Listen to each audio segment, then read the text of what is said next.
So hello everyone and welcome to this video. So आज की video में हम बात करने वाले all about compartment examination for the class 10 CBSE board 2025। तो जो आपका ऑफिशियल नोटिफिकेशन है फ्रॉम दी सीबीएसई वो आउट हो चुका है। मींस जो आपकी फॉर्म्स की डेट है वो आउट हो गई है और कुछ दिन में आपके जो फॉर्म है वो भी फिल होना स्टार्ट हो जाएंगे। तो कैसे आपको फॉर्म फिल करना है, कब आपकी लास्ट डेट आती है, कौन कौन से आपके डॉक्यूमेंट्स लगेंगे, कितनी आपकी फीस रहती है, क्या आपकी एलिजिबिलिटी क्राइटेरिया और क्या आपके न्यू रूल्स आते हैं फॉर दी 2025, कंप्लीट डिटेल्स हम इस वीडियो में चेकआउट करने वाले हैं for the compartment examination for the class 10। तो बिल्कुल डिटेल में सारी चीजें हमारी रहने वाली। तो शुरू करते हैं। So hello everyone, my name is Gaurav, I hope you all are doing well. देखो सबसे पहले हम बिल्कुल शॉर्ट में समझ लेते हैं कि कंपार्टमेंट एग्जाम क्या होते हैं। जैसे आपने क्लास 10 के अपने बोर्ड एग्जामिनेशन दिए 2025 में और अगर आप किसी एक सब्जेक्ट में या दो सब्जेक्ट में यहाँ पर आपकी आरटी आ जाती है, मीन्स उस सब्जेक्ट में आप फेल हो जाते हो, तो फेल होने पर मतलब आपको क्या करना होता है, ईयर पूरा जो साल है वो रिपीट करना होता है। बट सीबीएसई यहाँ पर आपको एक काफी अच्छी फैसिलिटी प्रोवाइड करता है। सीबीएसई बोलता है कि अगर आप एक सब्जेक्ट दो सब्जेक्ट में फेल हो जाते हो तो आपको पूरा साल रिपीट करने की जरूरत नहीं है। आप सिंपल उस जिस सब्जेक्ट में फेल हो गए हो उस सब्जेक्ट का एग्जाम दे दो और आप सेम ईयर में अपनी जो क्लास 10 है उसको पास कर लोगे। तो ये सीबीएसई का फैसिलिटी को हम बोलते हैं कंपार्टमेंट एग्जाम। मींस अगर आप मेन बोर्ड एग्जामिनेशन में किसी सब्जेक्ट में फेल हो गए हो तो आपको ये रिपीट करने की जरूरत नहीं है। आप सेम सब्जेक्ट का एग्जाम सेम ईयर में देके उसको क्या कर सकते हो, अपनी क्लास 10 पास कर सकते हैं। अब हम समझते हैं कंप्लीट डिटेल्स आपकी किस तरीके से रहती है। सबसे पहले हम बात करते हैं एलिजिबिलिटी क्राइटेरिया की, कौन कैंडिडेट्स यहाँ पर अप्लाई कर सकते हैं और कितने सब्जेक्ट में आप अप्लाई कर पाओगे। तो यहाँ पर अगर क्लास 10 के आपने एग्जामिनेशन 2025 बोर्ड एग्जाम जो हुए हैं फरवरी के मंथ में वो दिए और अगर आपकी किसी दो सब्जेक्ट में या तो एक सब्जेक्ट या फिर दो सब्जेक्ट, आपके पास टोटल 5 सब्जेक्ट्स हैं, तो किसी एक सब्जेक्ट या किसी दो सब्जेक्ट में आपकी कंपार्टमेंट आरटी या फिर बैक बोल सकते हैं, आप फेल हो गए हो तो आप यहां पर वन सब्जेक्ट में या फिर दो सब्जेक्ट में, मैक्स टू मैक्स दो सब्जेक्ट में आप जो कंपार्टमेंट एग्जाम है वो दे सकते हो। और अगर आपने यहां पर मतलब कि जो कंपार्टमेंट एग्जाम है आपके पास जो टोटल है वो 6 सब्जेक्ट्स आते हैं और किसी 3 सब्जेक्ट्स में आपकी कंपार्टमेंट लगी है तो कोई भी आप दो सब्जेक्ट में आपको यहाँ पर कंपार्टमेंट दे सकते हो।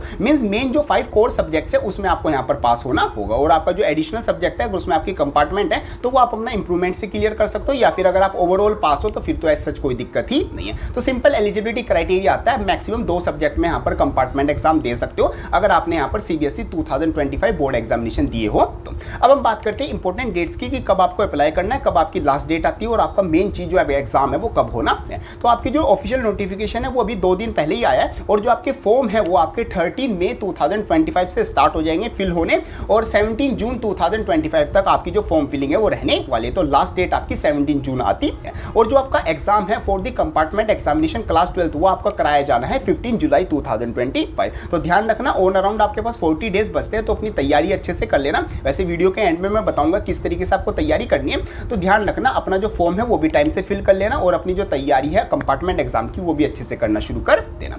अब हम बात करते हैं यहाँ पर कि आपको अप्लाई किस तरीके से करना है। देखो अप्लाई करने के लिए सबसे पहले आपको ध्यान रखना होगा कि अगर एक आप रेगुलर स्टूडेंट हो या फिर आप एक प्राइवेट कैंडिडेट आते हो। तो अगर आप एक प्राइवेट कैंडिडेट हो तो मैंने सेपरेट वीडियोस बनाई हुई है वो आप देख सकते हो। और अगर आप एक रेगुलर कैंडिडेट हो, मींस रेगुलर का मतलब मैं समझा देता हूँ, आपने पहली बार 2025 में क्लास 10 के बोर्ड एग्जाम दिए और अगर आप किसी की एक सब्जेक्ट दो सब्जेक्ट में बैक लग गई तो आप एक रेगुलर कैंडिडेट आते, मींस एक रेगुलर स्टूडेंट आते हो, मींस पहली बार अगर आप फेल हुए हो तो।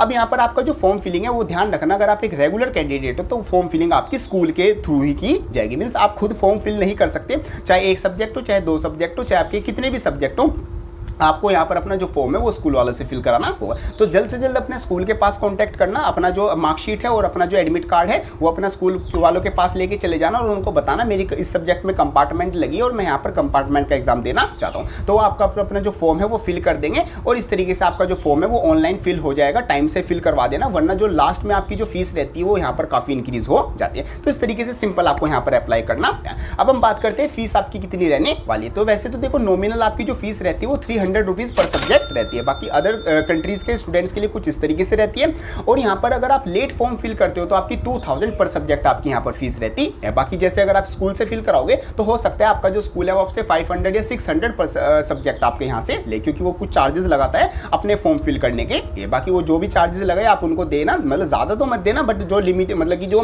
रीजनेबल चार्ज है वो देकर अपना कंपार्टमेंट का जो फॉर्म है वो टाइम से यहाँ पर फिल करा देना। तो इस तरीके से आपके जो पूरे कंपार्टमेंट का जो पूरा शेड्यूल है वो आता है फॉर दी क्लास 10। तो ध्यान रखना आप सिर्फ मैक्सिमम 2 सब्जेक्ट में कंपार्टमेंट दे सकते हो। अब मैं आपको लास्ट में बता देता हूं कि आपके पास कितने चांस रहेंगे कंपार्टमेंट का एग्जाम क्लियर करने के लिए। तो सबसे पहले तो जैसे आपने 2025 बोर्ड एग्जाम में यहाँ पर एग्जाम दिया, उसमें आपकी बैक लग गई किसी एक सब्जेक्ट में या फिर कोई 2 सब्जेक्ट में, अगर आप यहाँ पर मतलब कि कंपार्टमेंट का एग्जाम देते हो जो कि आपका जुलाई के मंथ में होता है, उसमें भी आपकी कंपार्टमेंट आ गई, मींस उसमें भी आप बैक हो गए, तो नेक्स्ट ईयर जो बोर्ड एग्जामिनेशन होगा 2026 का, उसमें आप वापस से कंपार्टमेंट एग्जाम दे सकते हो। वो आपका सेकंड चांस होगा, ये आपका फर्स्ट चांस आता है।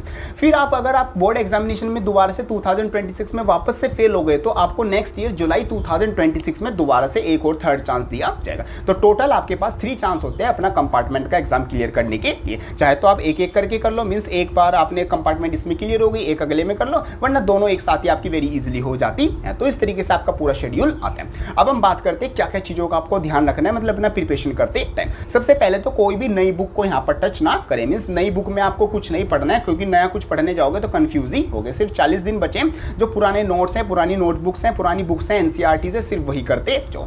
यहाँ पर जो सैंपल पेपर्स है उनको सबसे ज्यादा सोल्व करो, कम से कम 15 से 20 सैंपल पेपर आपको यहाँ पर कम से कम सोल्व करने, तभी आपकी यहाँ पर प्रैक्टिस बन पाएगी। और आपने जो पहले गलतियां की थी उनको देखो, मैंने यहाँ पर क्या क्या गलतियां की थी, जब भी आपकी कंपार्टमेंट आई है उनको यहाँ पर क्या करो, इंप्रूव करो। और जो लास्ट ईयर प्रीवियस ईयर के क्वेश्चन है उन पर जरूर ध्यान दो, उनको बिल्कुल भी इग्नोर ना करो। तो ये चीजों को अगर आप ध्यान रखोगे तो पहली बारी में आपकी जो कंपार्टमेंट है फॉर दी क्लास 10 वो आराम से क्लियर हो जाएगी। होप करता हूँ आपकी सारी चीजें अच्छे से समझ में आ गई होगी। बाकी कोई डाउट आता है आप उसको कमेंट बॉक्स में लिख सकते हो, या फिर मेरे को इंस्टाग्राम पर मैसेज कर सकते हो, या फिर आपका मतलब कि आप मेरे से 1-to-1 अपना डाउट क्लियर करना चाहते हो, जिसका कि बेस्ट सॉल्यूशन मैं आपको प्रोवाइड कराने वाला हूं। जो भी आपका डाउट आता है related to schools, related to colleges, related to any student issue, वो आप मेरे से यहाँ पर डिस्क्रिप्शन में गूगल फॉर्म का लिंक है, वो आप वहाँ पर फिल करने के बाद मेरे से 1-to-1 डाउट क्लियर कर सकते हो। सो मिलते हैं अपनी नेक्स्ट किसी हेल्पफुल वीडियो में, तब तक के लिए थैंक यू।